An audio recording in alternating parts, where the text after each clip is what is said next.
Hey guys, new episode में आपका स्वागत है। एपिसोड की स्टार्टिंग में दिखाया जाता है जो बंदा फीमेल कैंडिडेट के रोल के लिए लोगों से पूछ रहा होता है, उसके पास वही लड़की जाती है जो शाओयू से टकराई होती है और वो इशारा करते हुए शाओयू को दिखाती है और वो कहती है मुझे लगता है कि तुम्हें ये रोल उस लड़की को देना चाहिए। तभी वो बंदा कहता है अच्छा तो तुम उस लड़की को दिखा रही हो जिसने ब्लैक कलर की ड्रेस पहनी है। वो कहती है हाँ, उसी लड़की को।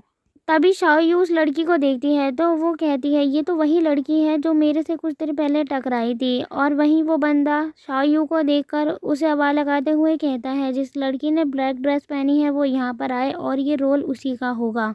शाओयू उसके पास जाती है और वो स्क्रिप्ट ले लेती है और स्क्रिप्ट लेते ही वो उस लड़की को थैंक यू कहती है, तुमने मेरी हेल्प की उसके लिए थैंक यू सो मच। तभी वो लड़की कहती है तुमने भी मेरी हेल्प की थी तो मैं सोचा मैं भी तुम्हारी हेल्प कर दूँ इस तरीके से। और वहीं शाओयू बैठकर उस स्क्रिप्ट को पढ़ने लग जाती है, उसकी तैयारी कर रही होती है। तभी अचानक से जूस शाओयू के ऊपर गिरने लग जाता है और शाओयू का ध्यान जाता है। तभी वो देखती है कि एक लड़की ने उसके ऊपर गिराया होता है। वो लड़की फुल एटीट्यूड दिखाते हुए और इवल स्माइल करते हुए शाओयू से कहती है सॉरी, मेरा हाथ स्लिप हो गया और गलती से मैंने तुम्हारे ऊपर ये जूस गिरा दिया। तभी शाओयू उसके ऊपर गुस्सा करते हुए कहती है क्या तुमने ये जानबूझकर नहीं किया, मुझे झूठ मत बोलो, तुम्हारा क्या पर्पस था मेरे ऊपर जूस गिराने का। तभी वो लड़की कहती है हाँ, मेरा कोई पर्पस था तुम्हारे ऊपर जूस गिराने का, तो तुम क्या कर लोगी बताओ। तभी वो बंदा शाओयू के पास आता है और वो उसकी ड्रेस को देखकर कहता है तुम्हारी ड्रेस तो बहुत ही ज़्यादा गंदी हो चुकी है, तुम इस ड्रेस के साथ स्क्रीन पर नहीं जा सकती एक्टिंग करने के लिए और अब रोल प्ले करने के लिए बहुत कम टाइम बचा है। ये बात सुनते ही शाओयू कुछ भी नहीं बोल पाती। तभी वो लड़की कहती है क्यों ना इसकी जगह मैं ये रोल करूं, मुझे दे दो, मैं ये कर सकती हूँ और मेरी ड्रेस भी साफ़ है। तभी वो बंदा कहता है ठीक है, ये रोल तुम करना और तुम इसे जल्दी से रेडी कर लो। उसकी बात सुनते ही वो शाओयू के हाथों से उस स्क्रिप्ट को छीन लेती है और वो कहती है थैंक यू। लेकिन जब वो ये लड़की शाओयू के साथ करती है तो शाओयू को उसके ऊपर काफ़ी ज़्यादा गुस्सा आ जाता है। शाओयू एक जूस का ग्लास उठाती है और वो उस लड़की के ऊपर फेंक देती है। तभी उस लड़की को शाओयू के ऊपर गुस्सा आ जाता है और वो शाओयू के ऊपर चिल्लाते हुए कहती है ये तुम क्या कर रही हो, तुमने मेरे साथ ऐसा कैसे किया।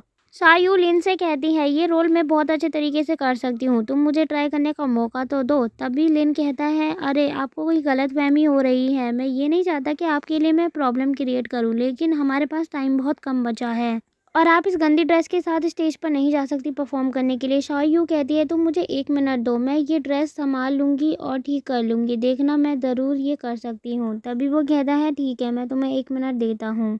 तभी वो लड़की कहती है जो तुम कह रही हो वो नहीं कर पाई तो फिर जो होने वाला है उस सब को झेलने के लिए तैयार हो जाना। लेकिन लेन उस लड़की की बात को इग्नोर करता है और शाओयू को 1 मिनट दे देता है। वहीं वो लड़की लिन से कहती है लिन मुझे नहीं लगता कि वो ये कर पाएगी, मुझे लगता है उसने 1 मिनट इसलिए मांगा है ताकि वो यहाँ से भाग सके। ऐसी लड़की अपने काम को ज़्यादा सीरियसली नहीं लेती और काम छोड़कर भाग जाती हैं। वहीं दूसरी ओर से शाओयू आ रही होती है और उसके कपड़े भी साफ़ हो चुके होते हैं। वो कहती है कौन कह रहा है कि मैं अपना काम छोड़ के भागने वाली हूँ। और वो लड़की शाओयू को देखती ही देखती रह जाती है और वहीं लिन काफ़ी ज़्यादा खुश हो रहा होता है क्योंकि अब वो टाइम पर आ चुकी होती है।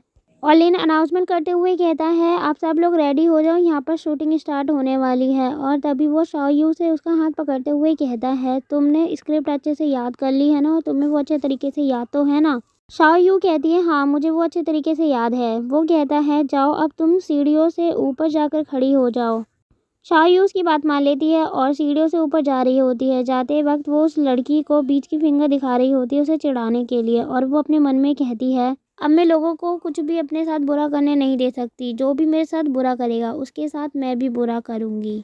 और दिखाया जाता है काओमू ये सब देख रहा होता है। वहीं इसके बाद नेक्स्ट सीन दिखाया जाता है रात काफ़ी ज़्यादा हो चुकी होती है और शाओयू अपने घर वापस आ चुकी होती है। उसके घर वापस आते ही बेनी लाइट ऑन कर देती है और शाओयू बेनी से कहती है थैंक यू तुम मेरे साथ थी, तभी तो मैं इस घर तक आ पाई क्योंकि मेरे को नहीं मालूम था कि इस घर का रास्ता कहाँ से है और यही मेरा घर है, क्योंकि ये मेरे लिए नई बॉडी है और इसीलिए मुझे इस बारे में कुछ भी मालूम नहीं था, इसीलिए थैंक यू। बिनी कहती है होस्ट क्या आप इस बॉडी के बारे में और कुछ जानकारी हासिल करना चाहती हैं, अगर करना चाहती हैं तो उसके लिए आपको कुछ पॉइंट्स खर्च करने होंगे, तभी आपको इन्फॉर्मेशन मिल पाएगी। शाओयू कहती है ठीक है, मैं इन्फॉर्मेशन कलेक्ट करने के लिए रेडी हूँ, लेकिन तुम मेरे साथ ऐसा क्यों कर रही हो, क्या तुम बिना पॉइंट्स गवाए मेरे को इन्फॉर्मेशन नहीं दे सकती। मुझे लगता है तुम काफ़ी अच्छी व्यापारी बनोगी अगर तुम भाव मोल इतने अच्छी तरीके से करोगी तो। और इतना कहते ही वो उसे टॉफ़ी देती है।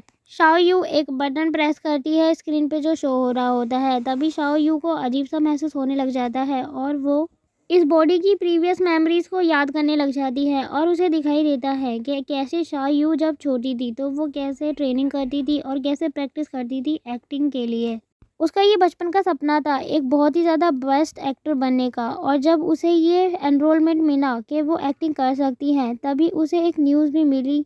उसे हार्ट का चेकअप कराना होता है और हार्ट की वजह से अब वो बहुत ही ज़्यादा वीक हो चुकी होती है और उसका हार्ट अब सही से काम नहीं कर रहा होता है। शाओ यू बहुत ही ज़्यादा चिंता करती है और वो कहती है, गॉड मैं मरना नहीं चाहती, आपने मेरे साथ ऐसा क्यों किया, मुझे हार्ट की बीमारी क्यों दी, मैं तो बहुत ही ज़्यादा अच्छी एक्टर बनना चाहती थी, मेरी अब विशेस भी पूरी नहीं होगी और इससे पहले ही मैं मर जाऊंगी।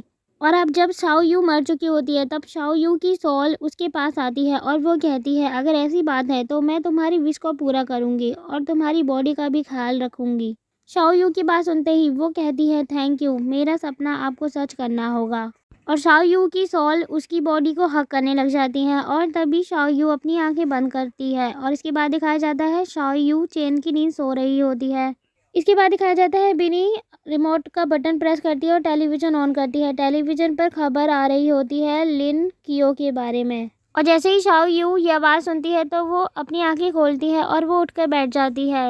वहीं बिनी लेट कर टीवी देख रही होती हैं। बिनी कहती है, अच्छा तो तुम जग गई। तभी बिनी से शाओ यू कहती है, मैं कितनी देर से सो रही थी। बिनी कहती है, ज़्यादा नहीं, 1 घंटा हुआ होगा कम से कम।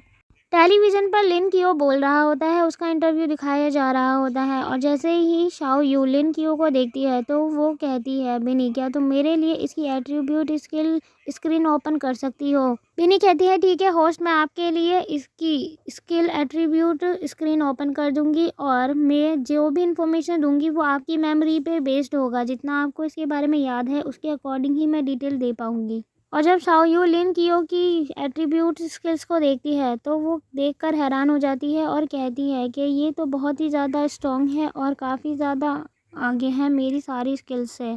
पिनी कहती है, हाँ ये बात तो सच है, अगर आप उससे मुकाबला करना चाहती है तो उसके लिए आपको अपनी स्किल्स को डेवलप करना होगा, एट्रीब्यूट वैल्यू को भी बढ़ाना होगा, तभी आप उससे मुकाबला कर पाएंगी। तभी शाओ यू कहती है, क्या तुम्हारे पास कोई रास्ता है मेरे और उसके बीच के डिफरेंस को ख़त्म करने के लिए? इतना ज़्यादा फासला है उसकी स्ट्रेंथ और मेरी स्ट्रेंथ में, हमें कुछ ना कुछ तो करना ही होगा ताकि मैं जल्दी से अपना बदला पूरा कर सकूं। प्लीज़ तुम मेरी हेल्प करो और कोई ना कोई रास्ता तो बताओ। और इसके साथ ही एपिसोड यही खत्म होता है। थैंक्स फॉर वॉचिंग गाइस और कमेंट में बताओ आपको वीडियो कैसी लगी। अगर आप नेक्स्ट एपिसोड देखना चाहते हैं तो प्लीज़ हमारे चैनल को सब्सक्राइब कीजिए।